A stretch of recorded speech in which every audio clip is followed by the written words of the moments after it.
주보를 보니까 여호와를 찬양하라. 하울링 있지 않나요? 하울링. 하나 둘 셋 넷. 하나 둘 셋 넷.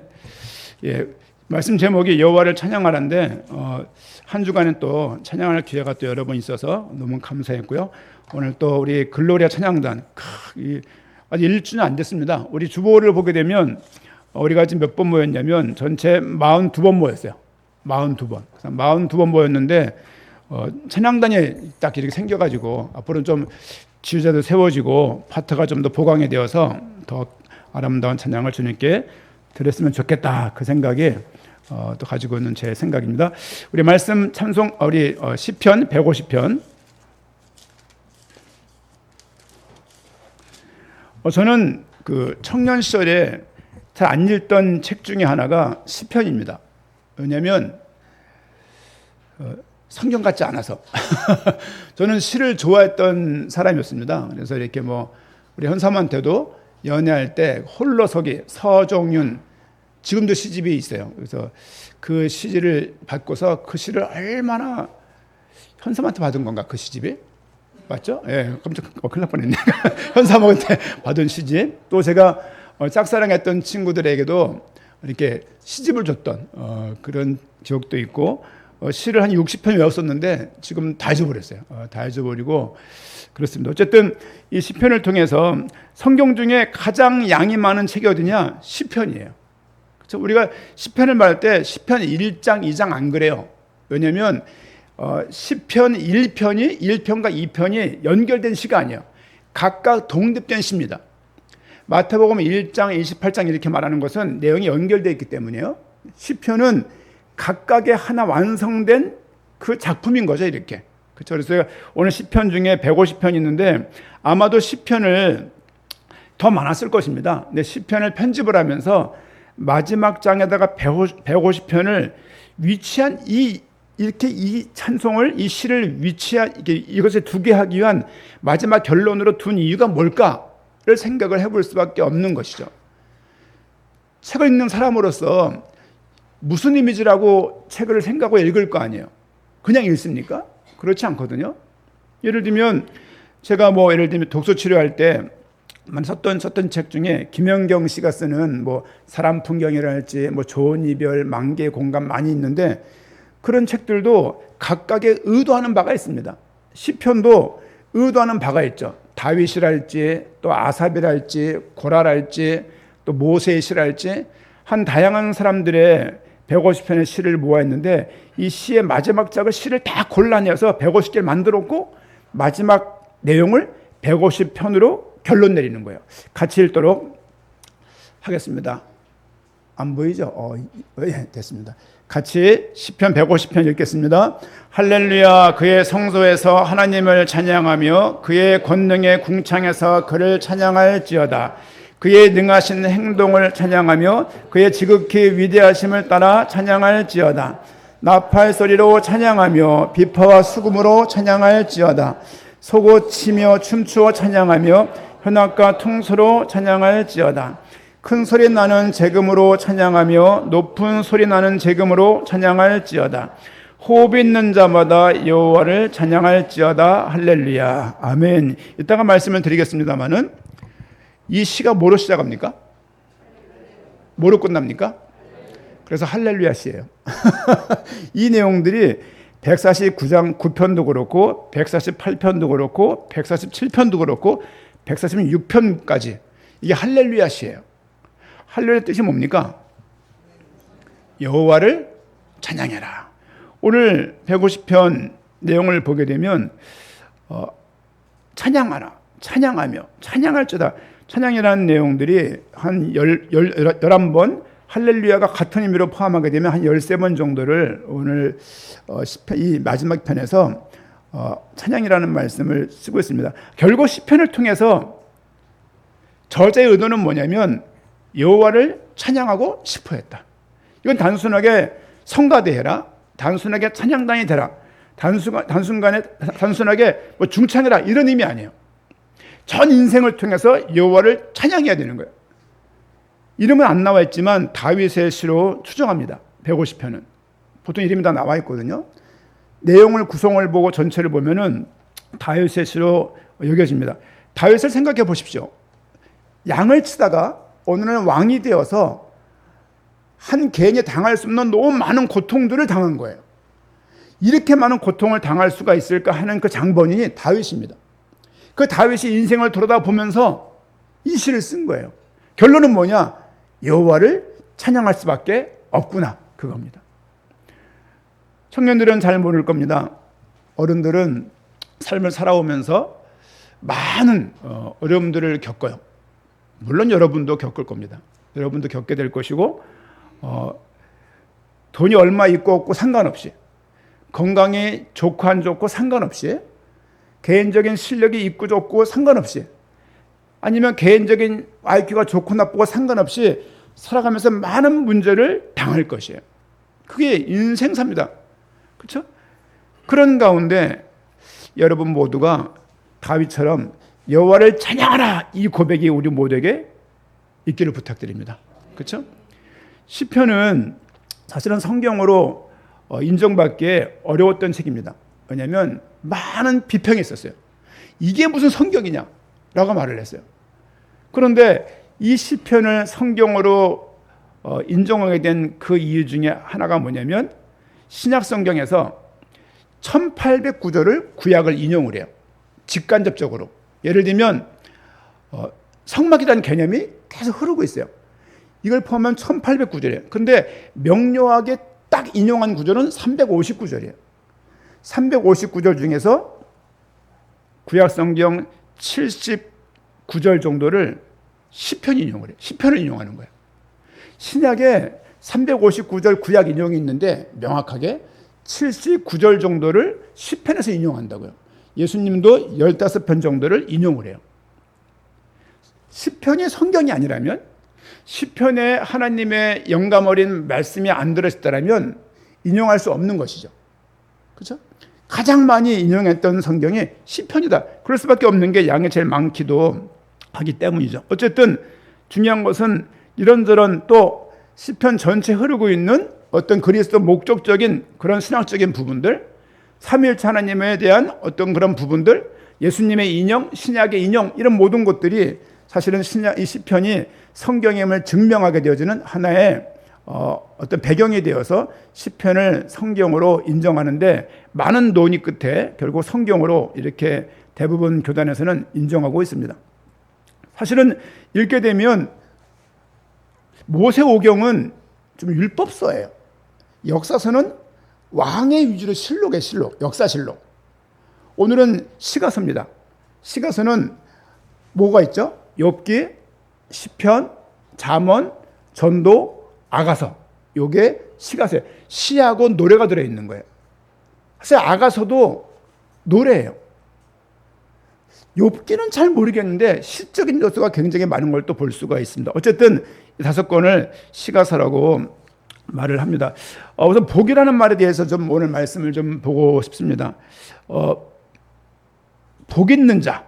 그렇죠? 오늘 말씀 제목에서 복이 뭐지? 성경에서 말하는 복이 뭘까를 생각해 볼 수밖에 없죠. 구약에서는 아슈레이라고 말하고 있어요. 이건 감탄사입니다. 그렇죠? 야, 너 복이 있구나. 그럴 때 쓰는 말이야. 야, 풍경 좋다. 그럴 때 아슈레이라고 쓰고, 신약에서는 마카리오스라는 헬라어를 사실은 쓰고 있습니다. 정렬하게 무슨 말이냐면, 구약에서는 하나님의 인정받는 삶이 복되다 이렇게 말하고 있는 거예요. 다른 말로 말하면, 말씀에 대한 구약에 말한 복이 뭐냐면, 뭐 자녀의 축복, 땅의 축복, 우물의 축복, 건강의 축복, 장수의 축복, 그런 식으로 가시적인 면들을 많이 복이라고 표현을 하고 있어요. 신약에서는 뭐라고 말하고 있냐면, 하나님 나라의 은혜를 누리는 삶, 다른 말로 말하면 조금 내면적인 것으로 표현을 하고 있습니다. 좀 다르죠? 그런 생각을 해봐요. 이번에도 그 축제에 가서 말씀을 듣는데, 부흥회니까 그럴 수 있지만, 옛날 그분도 어느새 70이 넘으셨어요. 70 몇 세라고 말씀했는지 모르겠는데 75세인지 9세인지 그런데 되게 그 연세가 많으신데 건강하시더라고요. 근데 제가 참 웃겼던 제목인데, 돌대가리가 금대가리 되도록 이렇게 소원을 써서 내라고 그러더라고요. 이제 근데 가슴에 툭 부딪히는 거예요. 아, 옛날 분이시구나. 왜냐면 물론 주의 은혜가 있습니다. 주의 은혜가 있는데 소원을 써가지고 기도하면 이게 100% 된다는 믿음은 구약적인 내용인 거예요. 사실은 예를 들면 집 전세가 지금 3,500인데 올해 35억 되게 해주세요. 소원 쓰면 기도가 됩니까? 될 수가 있죠. 근데 기도라는 것이 우리 소원을 이루는 방법이 아니라고요. 그렇죠? 물론 부흥회니까 이해가요. 이해가지만 한편으로는 이거 아이들이 듣고 자라면 삶을 살다가 어려움이 오고 문제가 왔을 때 저거 어떻게 이해를 할까? 그런 생각이 드는 것이죠. 왜냐하면 본인의 기도가 부족해서 자세가 부족해서 태도가 부족하기 때문에 이런 복이 안 온다고 생각할 수 있는 여지가 있잖아요. 그 신앙이 혼란되는 거거든요. 저는 그런 생각 해봅니다. 구약적인 복을 현실 중심으로 설계할 때 어떤 문제가 생길까? 예를 들면 번영이 뭐냐면 예수를 믿으면 잘 돼야 돼. 이게 원론인 거죠. 다른 말로 말하면 기복적입니다. 순종하면 물질적인 복이 있고 성공이 오고 건강이 온다는 식의 해석입니다. 어느 정도는 이해가지만 그런 분 많이 봐요. 예를 들면 건강에 문제가 있는데 이거 교회 나가면 납니까? 그래요. 그러면 참, 왜냐면 나도 좀 아픈 데가 있는데 난다고 말해야 될지 말아야 될지. 물론 병에 낫는 것을 두고서 함께 기도하고 함께 뭐 이렇게 중보가 되는 건 되게 선한 것 같아요. 그런데 안 날 수도 있지 않습니까? 사도 바울도 한평생 몸에 간질을 가지고 살았는데 이거 어떻게 이해하실 거예요? 또 제가 알고 있는 어느 목회자 부부도 사모님이 그런 병이 있는 거예요. 뇌전증이 있는 거예요. 그러면 쉽지 않잖아요. 사모로서. 그럼에도 불구하고 하나님 계획을 묻고 나가는 거죠. 예를 들면 내가 잘했기 때문에 복을 받는다는 식이면 공로예요. 공로주의. 내가 주님께 열심히 하면 그 대가를 뭘 준다는 생각이거든요. 그런 부분들. 또 그러니까 번영적으로 공로주의적으로 구하면 복을 준다는 식으로 말을 하게 되면 예를 들면 욥의 고난을 어떻게 이해할 거냔 말이야. 의인인데 의인에게 고난이 있는 거예요. 그러면 경건하게 살아도 고난받는 신자들이 괴리가 발생하는 거예요. 그렇죠? 그래서 저는 오히려 성도들에게 신앙적인 혼란이 유발될 수 있습니다. 신앙을 도구하고 받을 복을 하나님보다 더 귀하게 여기는 거예요. 사람의 제일 되는 목적 뭡니까? 하나님을 영화롭게 하고 하나님을 기쁘시게가 아니에요. 하나님을 기쁘시게 기뻐하게 하나님이 좋아하게가 아니라 하나님을 영화롭게 하는 거예요. 하나님께 영광을 드리고자 하는 그 내 삶을 살지만 자세가 태도가 방향이 하나님께 영광 드리고자 하는 거예요. 내가 사업을 하지만 내가 업자하고 어떤 상황 속에서 술을 먹을 수밖에 없는 상황이 되기도 하고 사업을 하다 보니까 이렇게 저렇게 잔꾀를 쓸 수밖에 없고 그런 삶 가운데서 사는 것이 힘들지만 이 모든 것들이 하나님을 위해 산다는 그 마음이 있는 거예요. 이제 공부를 잘하면 공부를 열심히 하면 나에게 유익이 되는 것이지만 내가 연기를 잘해서 상을 받았어요. 하나님께 영광 돌린다는 연예인들의 얘기를 많이 듣지 않습니까? 그렇죠? 축구를 하고서 골 넣었을 때 또 주님께 영광 돌린다고 또 포즈를 취하지 않습니까? 어쨌든 신앙을 도구 받을 복을 위해서 그러니까 복보다 하나님이 더 귀한 것이지 하나님을 믿음으로 해서 얻는 그 무엇을 겨냥하고 누리는 것은 번영신학의 신앙생활 태도입니다. 이게요 경계가 어려워요. 왜냐하면 실제 삶 가운데 주님께 기도해서 해결받을 게 너무 많기 때문이에요. 자녀 하나 격결 가보십시오. 남편 하나 헤매보세요. 또 부인 하나 헤매보십시오. 이거 못 말리는 거예요. 그런 가운데 하나님 이 문제 해결해달라고 당연히 기도해야 됩니다. 기도해야 되지만 그것이 딱 해결되는 것이 응답이 아니고 복이 아니고 하나님께 기도할 수 있는 그 자체가 복이다. 그 부분에서 여러분들이 조금 의미를 알았으면 좋겠습니다. 아수레이 꼭 기억하십시오. 하나님의 인정받는 삶, 그렇죠? 또 마카리오스 하나님 나라의 은혜를 누리는 삶. 복은 환경의 결과가 아니라 하나님과의 관계 속에서 오는 신령한 만족과 형통이라고 말할 수 있습니다. 두 번째는 우리 시편 1편 내용인데요. 우리 복이 있는 자에 대해서 말씀을 좀 보기 원합니다. 시편 1편을 한번 봅니다.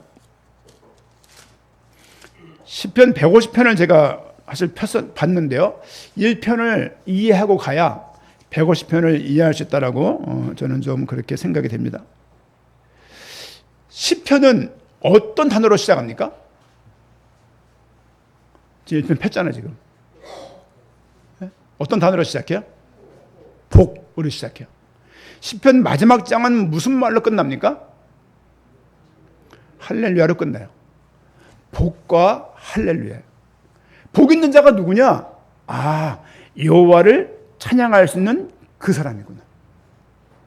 시편을 지금 읽고 우리가 있는 지금 통독하는 가운데 있잖아요. 가운데 있는데 제가 몇 년 전만 하더라도 참 심신이 피곤하고 힘들고 계속 이석증이 오고 이명이 오고 막 힘들 때가 있었어요.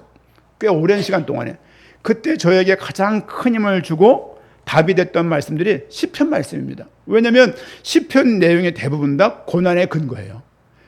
주 내용은 고난이고 주 내용은 사망의 음침한 골짜기인데 거기서 여호와를 찬양하고 있는 그 모습인 거예요. 그렇죠? 1편 말씀 읽어보겠습니다. 제가 읽습니다. 본문 한번 보여주시죠. 복 있는 사람은 악인들의 꾀를 따르지 아니하며 악인들의 꾀, 죄인들의 길에 서지 아니하며 죄인들이 가는 그 길이 있습니다. 거기에 서지 않고 오만한 자들의 자리에 앉지 않는 거예요. 오만한 자리에 앉지 않으려고 애를 쓰셔야 돼요. 그렇죠? 괄시하고 교회 나온 지 얼마 안 된 주제 예를 들면 그런 말 안 하죠.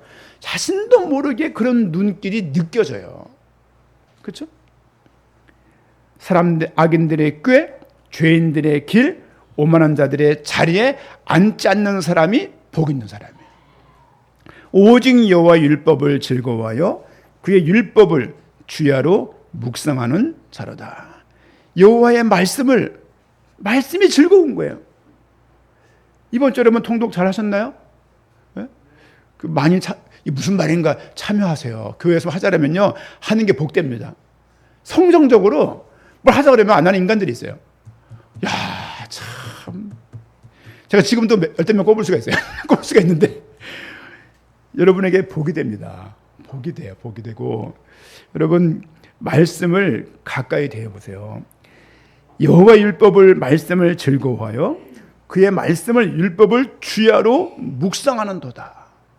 말씀을 계속 묵상하는 자, 말씀 가운데 삶에 붙잡힌 자, 말씀 가운데 인도받고 있는 자, 그는 시냇가에 심은 나무가 철을 따라 열매를 맺으며 그 잎사귀가 마르지 아니함 같으니 그가 하는 모든 일이 다 형통하리로다. 여호와 율법을 즐거워하고 율법을 묵상하고 그런 삶을 살면서 시냇가에 심겨진 나무처럼 철을 따라서 자연스럽게 열매가 맺혀지는 거예요. 그리고 마르지 않는 거예요. 그리고 삶이 계속 평안한 거예요. 뭐가 있어서 평안한 게 아니라 삶이 평안한 거예요. 여러분 삶이 살면 살수록 말라간다. 삶이 살면 살수록 형통함커녕 그냥 답답해 죽겠다. 그런 사람들이 그런 현실들이 왜 많지 않습니까? 근데 복 있는 사람은 누구냐?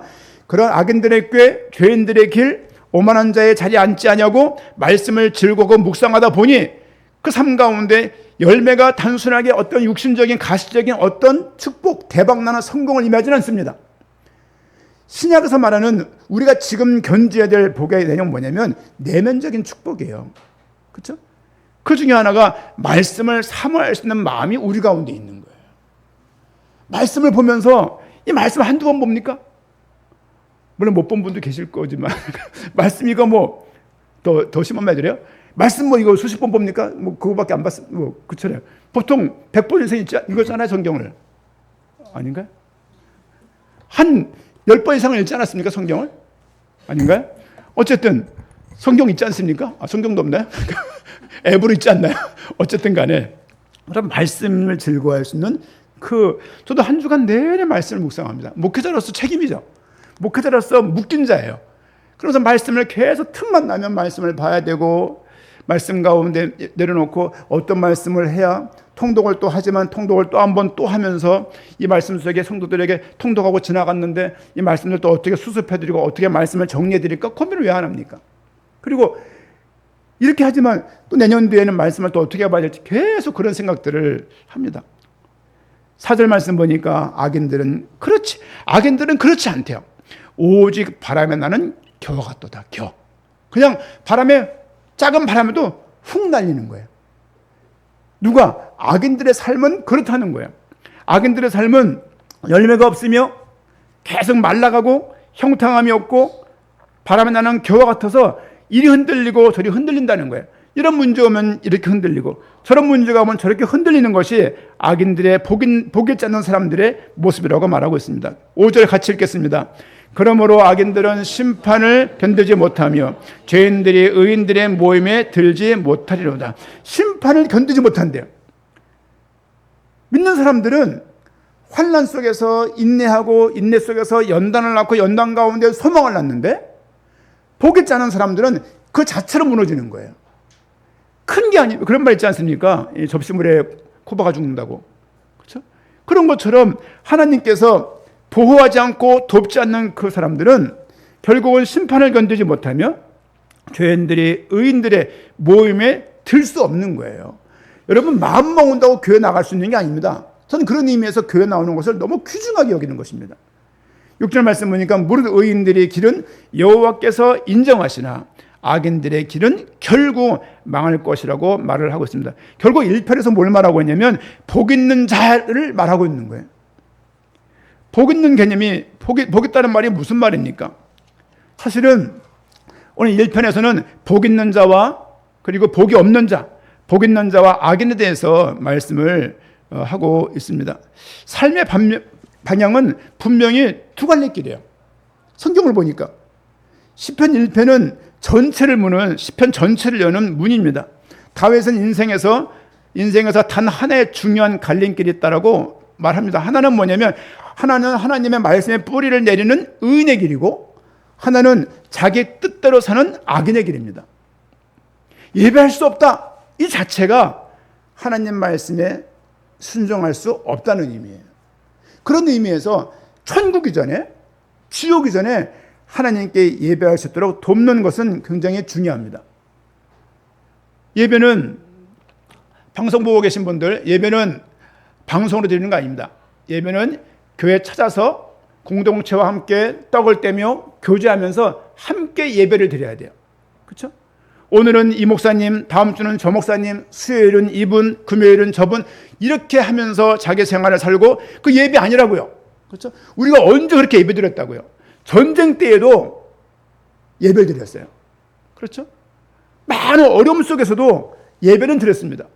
이 편안한 시기에 그런 신앙의 선조들의 우리 발걸음은 다 온데간데였고 복음 있다고 말하던 자들이 지금은 인터넷을 보면서 예배를 수박을 먹어가면서 드리는 분들을 많이 봤습니다. 그건 아니라고 생각합니다.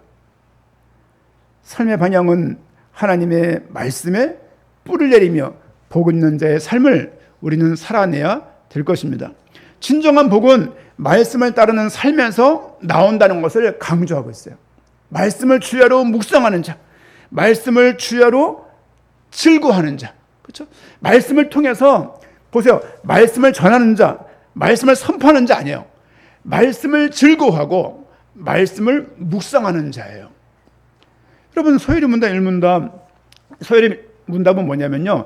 가톨릭에서 교회가 떨어져 나온 다음에 어떻게 우리 아이들에게 후대들에게 복음을 간단하게 명료하게 가르칠 수 있을까 만든 문답이 있어요. 그게 소요리 문답, 대요리 문답입니다. 웨스트민스터 신앙고백도 웨스트민스터 신앙고백은 조금 복잡하고 신학적이고 소요리 문답은 간단해요. 간단한 그 말씀에 정량은 그 문장에 모든 교회의 신앙고백이 되어 있습니다. 사람의 제일 되는 목적이 뭡니까? 하나님을 영화롭게 하고 그를 인하여 즐거워하는 거예요. 하나님을 기뻐하게 하시는 게 아니라 뭘 해드려야 되는 게 아니란 말이에요. 공양매 300석을 막 드려야 되는 것이 아니고 막 내 어떤 피를 드리고 헌금을 드려야 되는 것이 아니고 그를 인하여 그에게 영광을 돌리고 그를 인하여 하나님을 인하여 즐거워할 수 있는 그 자의 삶 속에 말씀이 있을 수밖에 없죠. 복은 외적인 성공이 아닌 내적 정체성임을 오늘 시편 1편에서 선포하고 있습니다. 다윗은 왕이었고 전쟁을 이겼고 부와 명예가 그에게 가득했습니다. 그러나 복을 성공이나 권력으로 정의하고 있지 않습니다. 시편 1편은 다윗의 시예요. 복 있는 사람은 연봉이 얼마 돼야지, 복 있는 사람은 자가, 복 있는 사람은 최소한 벤츠 얼마는 타야 돼, 이런 개념이 아니고, 복 있는 사람은 누구냐? 악인들의 꾀, 죄인들의 길, 오만한 자의 자리에 앉지 않고 말씀을 즐거워하며 주야로 묵상할 수 있는 그 자가 복 있는 자라고 시편 1편에서 못을 받고 있는 거예요. 그렇죠? 여러분들은 어떻게 복의 개념을 가지고 계십니까? 시편 32편 1절 2절 말씀 보니까, 시편 앞에 화면도 있습니다. 시편 32편 1절 2절에서 복 있는 자를 뭐라고 표현하고 있습니까? 같이 읽겠습니다. 허물의 사함을 받고 자신의 죄가 가려진 자는 복이 있도다. 마음에 간사함이 없고 여호와께 정죄를 당하지 아니하는 자는 복이 있도다. 허물의 사함을 받고 자신의 죄가 가려진 자, 내가 가린 게 아니에요. 여러분, 내가 가린다 가려집니까? 하나님께서 죄를 가려버리신 거예요. 죄가 없다라고 간과하고 없다고 여겨버리신 거죠. 하나님께 구원을 받은 그 자가 복이 있다라고 말하고 있습니다.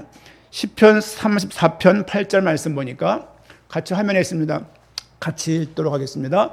너희는 여호와의 선하심을 맛보아 알지어다. 그에게 피하는 자는 복이 있도다.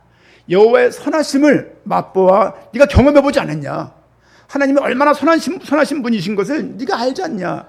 그에게 힘들 때, 고난될 때, 삶의 죽음 앞에 섰을 때 여호와께 피할 수 있는 자. 다른 말로 말하면 다윗에게 복이란 하나님 안에 있는 관계적인 상태를 의미합니다. 하나님과 관계되어 있는 자, 하나님을 아버지라고 부를 수 있는 그 자가 복 있는 자라고 오늘 말씀을 시편 1편을 통해서 말씀을 정리하고 있습니다. 한 말씀을 더 드리면 복 있는 자, 그렇죠? 아까 말씀드렸죠? 아슈레이라고. 아슈레이는 하나의 감탄사예요. 아, 이 사람은 진짜 복된 사람이네, 이런 의미예요. 우리는 우리의 자격에 의해서 복을 받는 것이 아니고 하나님의 은혜에 대해서 감격이 있는 자가 복된 자예요. 하나님의 그 은혜에 대해서 감사함이 있는 자. 그렇죠? 지난번 모교에 가서 손을 들고 찬양하는데 막 가슴이 너무 좋은 거예요. 거기가 본당 왼쪽 뒷구석인데 제가 앉은 그 자리가, 제가 항상 그 자리에 앉았거든요. 제가 또 그 자리에 가서 앉아 있는 거예요. 야, 이렇게 찬양하면서 교회는 예전에 비해서 많이 작아졌지만 가슴 속에 30년 전에 제가 29에 현사모랑 결혼하고 그 교회 가서 특성 한번 하고 온 교인이 웃고 끝난 적이 있어요. 둘이서 뭘 불렀냐면 고도소서 임마누엘, 이거 아십니까? 재림에 대한 찬양 불렀어 그때. 아니 신혼여행 갔다 온 사람이 재림에 대한 찬양을 부르니 둘이서 되게 순종하게 부르고 있는데 끝나고 막 웃더라고요. 지금도 이해가 안 가, 왜 웃었는지를. 그때 그 목사님이 전 무슨 목사님이신데 최윤두서 찬양 잘했어, 그러시길래 잘한 줄 알았는데 다 웃어가지고 그렇구나. 그런 교회에 가서 이렇게 찬양을 드리면서 하나님이 그동안 이 교회를 보호하셨고, 여러분 교회가 56년 동안 지속된다는 게 쉽지 않습니다. 그렇죠? 사업체도 쉽지 않은데 제가 수색 다닐 때 많은 교회 다녔어요. 수색교회 다녔죠, 감리교회 다녔죠, 수색제일교회 다녔죠, 수색동부교회 다녔죠, 수색은 해성교회 다녔죠. 그걸 제가, 왜냐면 성경학교 때마다 이 하드를 먹으려고 돌아다닌 거예요. 이제 아이스 깨끼를 먹으려고 돌아다니다가 서부교회에서 그 하드 하나 먹은 게 잘못 먹어가지고 그게 딱 걸려가지고 여기까지 온 거거든요. 그래서 한편으로는 야, 교회에서 뭐 주는 것도 괜찮다 생각이 좀 들기도 하고 뭐 그랬던 교회인데, 그 교회에서 신앙의 동료들을 쭉 만나고 또 초등학교 4학년 때부터 나가서 청소년, 중학교, 고등학교 거기에 나왔잖아요. 대학 청년 생활을 하다가 교회를 전사로 교회를 떠나면 됐으니까, 그렇죠? 그러면서 또 그때 뭐 어느 한 그 학생 때문에 계기가 되었지만 그 학생의 또 딸이 와 있는 거야. 그래서 내가 야, 참 하나님의 인도하심이 참 복되다 생각이 많이 들었습니다. 꼭 기억하십시오. 인간의 자격이 아닌 하나님에 대한 은혜에 대한 감격이 복된 사람들의 모습입니다. 뭘 받아서 복된 게 아니에요. 그런 거 있지 않습니까? 어려서 제가 귓볼이 크잖아요. 아우, 이놈 그냥 귓볼이 그냥 복스럽게 생겼네. 그러는 거죠, 이렇게. 그런가 하면서 그게 자부심 생기는 거예요. 귓볼에 대해서 이렇게 막 이렇게 드러내고 싶고 이렇게. 그런 거 있지 않습니까? 아, 그럼 참 복스럽게 생겼네. 도원이 태어났을 때, 아우, 그냥 포동포동한 거 얼굴이 이렇게. 뭐 당연히도 포동포동해. 대현이만 약간 달랐지, 다 포동포동했어요. 그래서 우리가 한국에 복이란 말 많이 쓰지 않습니까? 오늘 시편 말씀 보니까 65편 4절 안 읽었네 보니까 60편 4절 말씀 앞에 있습니다. 같이 읽어보겠습니다. 주께서 택하시고 가까이 오게 하사 주의 뜰에 살게 하신 사람은 복이 있나이다. 우리가 주의 집 곧 주의 성전의 아름다움으로 만족하리이다. 주의 뜰에 살게 하신 사람은 복이 있다. 어떻게 해석하면 좋겠습니까? 단순히 주의 뜰이 교회라고 말하고 싶진 않아요. 주님과 함께 주님의 주권 아래 있는 그 모든 사람들, 이런 것이 복이라고 성경에서는 표현을 하고 있습니다. 시편 1편의 말씀 보니까 복 있는 사람은 누구냐? 하나님과 관계되어 있는 자, 하나님께 예배할 수 있는 자, 하나님 말씀을 사모할 수 있고 하나님 말씀을 들을 수 있는 그 자가 복된 자라고 말할 수 있습니다. 세 번째는 시편 150편에 대한 내용입니다. 시편 150편 한번 본문을 보여주시죠. 본문. 예. 제가 좀 이렇게 정리해봤습니다. 제가 읽어볼게요. 할렐루야, 그의 성소에서 하나님을 찬양하며 그의 권능에 궁창해서 그를 찬양할지어다. 그의 능하신 행동을 찬양하며 그의 지극히 위대하심을 따라 찬양할지어다. 나팔 소리로 찬양하며 비파와 수금으로 찬양할지어다.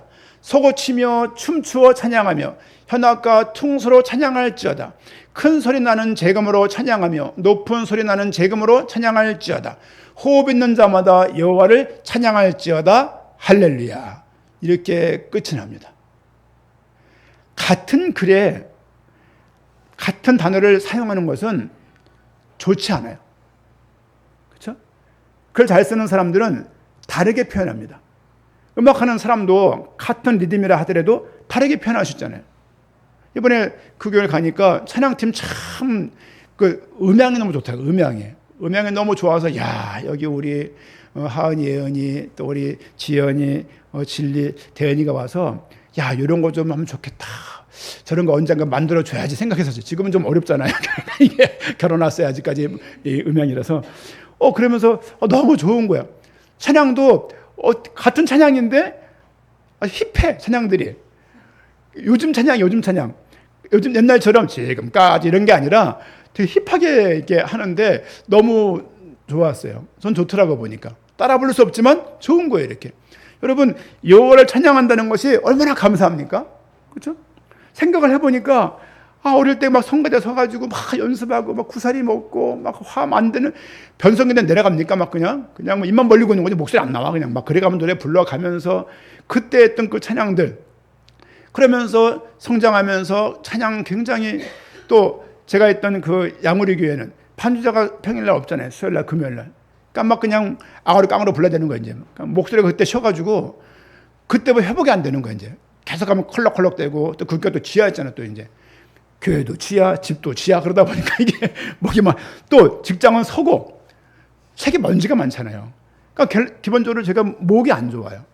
오죽하면 제가 어느 그 보조제를 먹어요. 예배 오기 전에 30분 전에 알약안을 먹어 제가.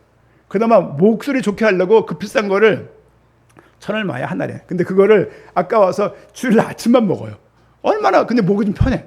나중에 제가 모르면 소개시켜 드릴게요, 그거.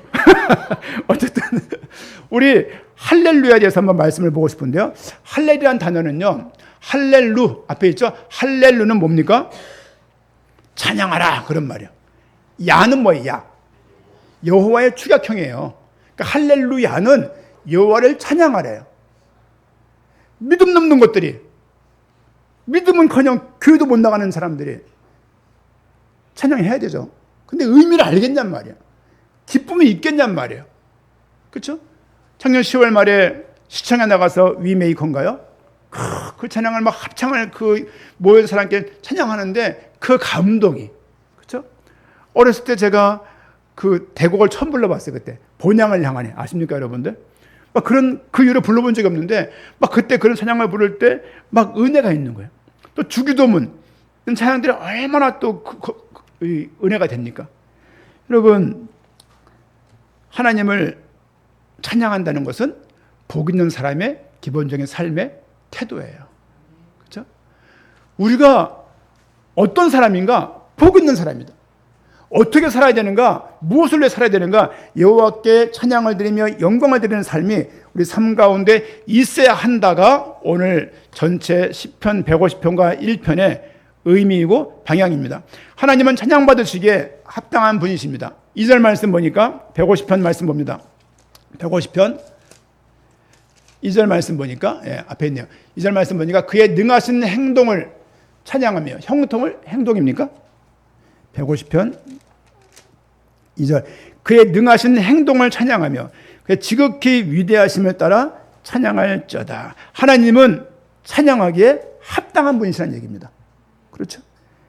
또 150편 1절 말씀 보니까 할렐루야 그의 성소에서 하나님을 찬양하며 그의 권능의 궁창에서 그를 찬양할지어다. 이게 무슨 말이냐면 하나님은 온 곳에 무소부재 하신다는 거죠.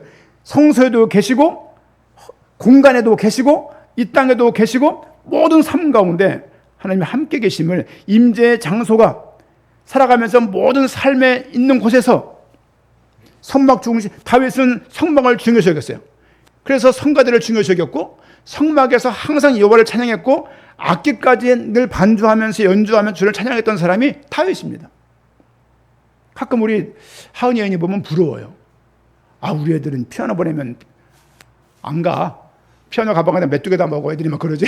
가서. 근데 하은이 여인이 어릴 때 힘들었겠지만, 이거 뭡니까, 이거? 첼로인가요? 바이올린 또 가끔도 첼로 누가 하던데? 이거 뭡니까, 이거? 이쪽인가요? 이쪽인가?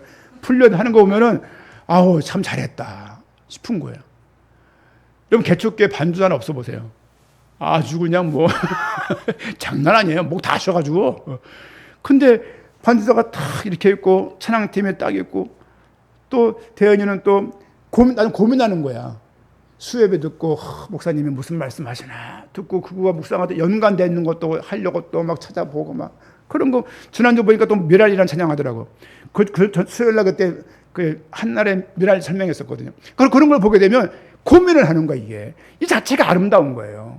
그죠? 여러분, 주중에 통독을 하시는 분들은 통독 속에서, 그렇지 않은 분들은 강단 말씀이랄지 우리가 흔히 잘 보는 그 유튜브 교회를 클릭하셔서 말씀을 듣는 것이 복됩니다. 오늘 150편 1절 말씀 보니까 읽었던 말씀처럼 그의 권능의 궁창에서 그를 찬양할지어다. 주의 임재가 찬양의 이유가 되는 거예요. 그렇죠? 성막에서도 찬양하고 삶 속에서도 찬양하고 시편의 흐름은요, 탄식하고 고난 가운데 탄식하고 간구하고 회복하고 찬양하는 그런 리듬을 가지고 모든 시들이 이렇게 기승전결 이렇게 흘러가는 것을 볼 수 있습니다. 모든 피조물들이 하나님을 찬양해야 되기 때문에 6절 말씀 같이 읽겠습니다. 시작. 호흡이 있는 자마다 여호와를 찬양할지어다. 할렐루야. 모든 피조물들, 호흡 있는 사람은, 호흡 있는 존재는 모두 다 여호와를 찬양해야 된다라고 말하는 거예요. 아멘입니까? 아멘 했으면 다음 달 글로리 찬양단에 몇 명이 서야 되겠습니까? 여러분, 찬양하는 걸 기뻐 여기세요. 난 목소리가, 아멘 목소리 나오잖아요. 그거면 돼요. 그렇죠? 20마디다. 나 3마디가 한 개다. 3마디 부르시는 거죠. 그렇죠? 이걸 넘어서 삶 가운데 다윗은 자신의 찬양을 넘어서 온 우주적으로 모든 실존에 있는 모든 살아있는 자들이 여호와를 찬양해야 된다라고, 호흡 있는 자마다 여호와를 찬양해야 된다라고 말을 하고 있습니다. 호흡 있는 자마다 여호와를 찬양해야 됩니다. 1편과 150편을 연결하게 되면 이렇게 결론을 낼 수 있을 것 같아요. 복 있는 자마다 여호와를 찬양해야 된다. 복 있는 자마다 여호와를 찬양하라. 우리가 어떻게 살 것이냐? 복 있는 자라는 것을 기억하세요. 하나님이 우리를 좋은 길로 인도하신다는 것을 기억하세요. 좁은 길을 가는지 모르겠지만 여러분, 예수 믿는 거 부끄러워하지 마세요. 그렇죠? 식사하실 때 기도하고 식사하시고, 그렇죠? 왜? 아니 지금은 개인 개성 시대 아닙니까? 자기가 하고 싶은 거 원하는 건 다 하면서 왜 이거는 부끄럽습니까? 그렇죠? 삶 속에서 예수 믿는 것에 대해서 그렇게 부정적으로 그렇게 소심하게 이 믿음을 부끄럽게 여기지 마세요. 그렇죠? 복 있는 사람으로서 여호와를 찬양하며 한평생 우리 인생 가운데 많은 고난과 탄식의 길을 지날 수 있지만 하나님이 인도하시고 도우시고 복을 주시면서 이끄신다는 것을 기억하시면서 한 주간 찬양하는 복된 날 되기를 축원합니다. 아멘.